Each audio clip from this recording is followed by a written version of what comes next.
Siya marilaki ride. Pero napasobra, na mas napaganda. Pag hindi talaga planado, mas solid yung mga kinalalabasan. Enjoy siya mga ano. Ano ba gusto nyo tawag sa mga viewers natin?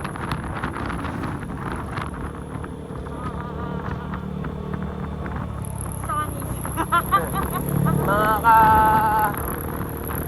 kawisyo. Ano ba tawag natin sa inyo guys? Kasi gusto ko may endearment ako sa mga viewers ko. Kasi kayo yung rason kung bakit kami gumagawa ng mga ganito. Gusto namin to inspire tsaka maipakita kung ano ang ganda ng Pilipinas meron.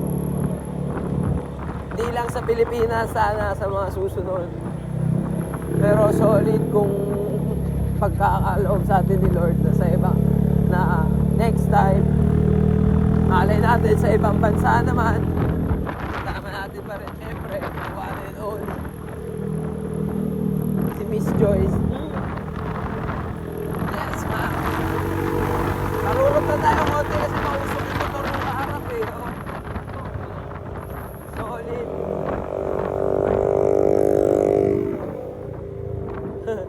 Oo nga si Baling na umahawak din sa motor eh.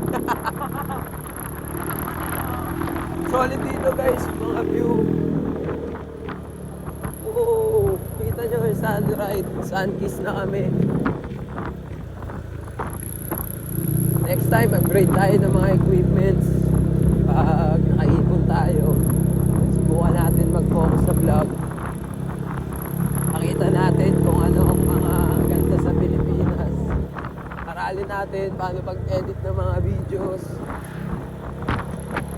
Para maayos natin mai-deliver yung mga nai-record natin sa mga lente.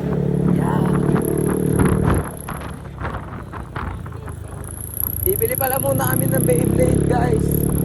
Iiwanan namin kahit sino makabili lang ng Beyblade. Kasi sabi nung anak ko, kailangan blue Beyblade na may dragon. So, blue eyes white dragon na tayo Beyblade.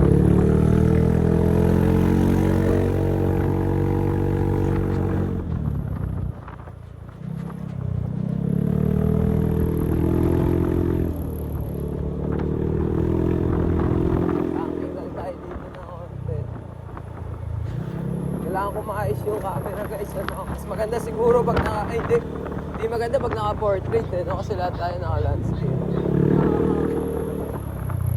So yun pala guys, yung mga vlog namin kailangan naka-portrait.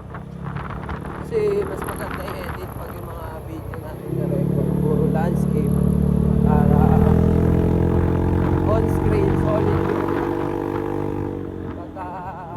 kuha sa kanya sa lente.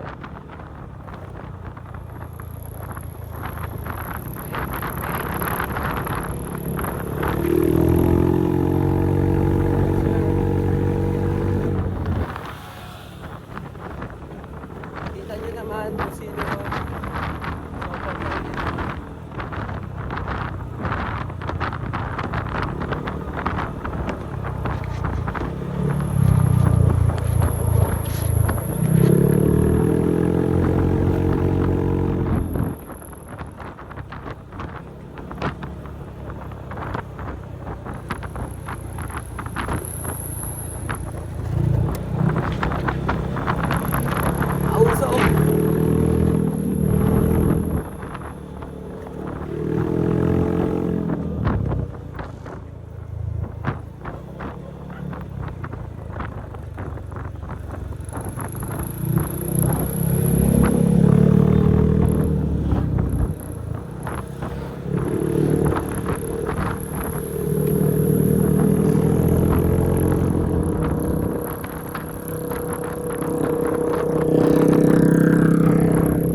Next time guys, si Joyce naman magdadrive.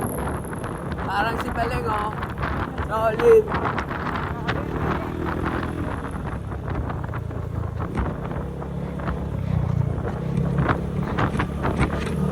Galing din bumangkin ni Baleng, ano?